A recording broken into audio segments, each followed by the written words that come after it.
Là d'abord, ceux qui évoquent une censure, ce sont les avocats de Richard Berry. Vrai ou faux? Est-ce qu'on peut considérer cela comme une censure?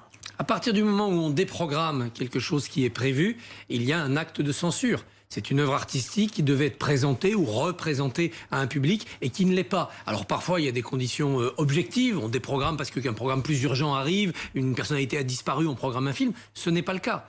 Il n'y a comme seule explication que l'implication de Richard Berry dans cette affaire. Et donc de ce côté-là, oui, il y a une déprogrammation de type censure. Vous vous souvenez ce qu'on disait il y a quelques semaines, quelques mois au sujet de Roman Polanski? Il faut séparer l'artiste de l'homme.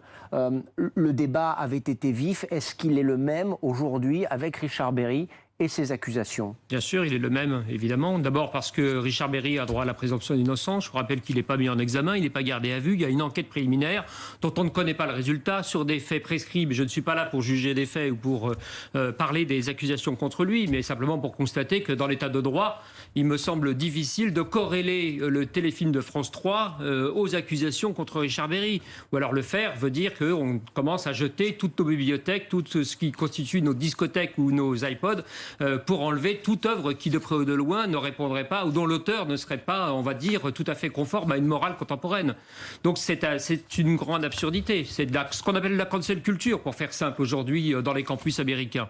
C'est-à-dire décider d'éliminer une œuvre, une carrière artistique qui n'a pas grand rapport. Le téléfilm en question, il joue le rôle d'un avocat. Je ne pense pas que ça parle d'inceste. Je ne pense pas, enfin je ne l'ai pas vu. Il a déjà été diffusé une fois, je crois, mais je ne pense pas qu'il soit problématique en tant que tel. Donc on assiste au même phénomène avec, par ailleurs, dans le même cas de figure, un cas de figure encore plus impressionnant parce qu'encore une fois, Richard Berry n'a été poursuivi ni condamné pour l'instant de rien.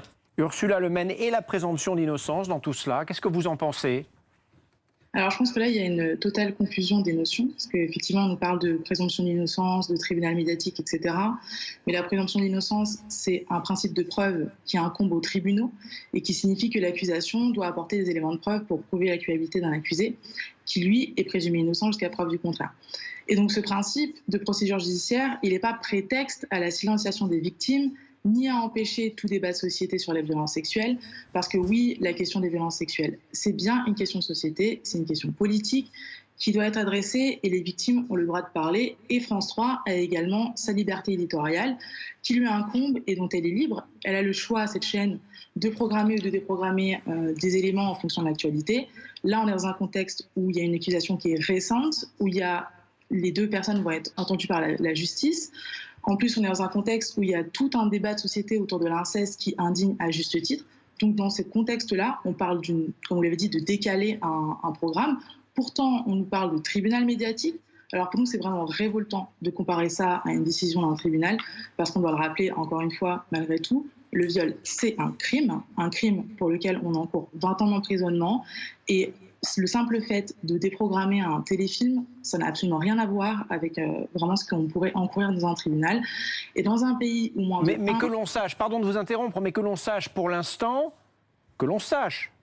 Richard Berry n'a pas commis de crime. Il n'a été reconnu coupable de rien.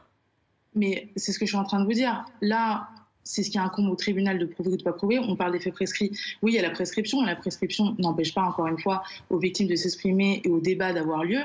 Là, il n'y a pas de...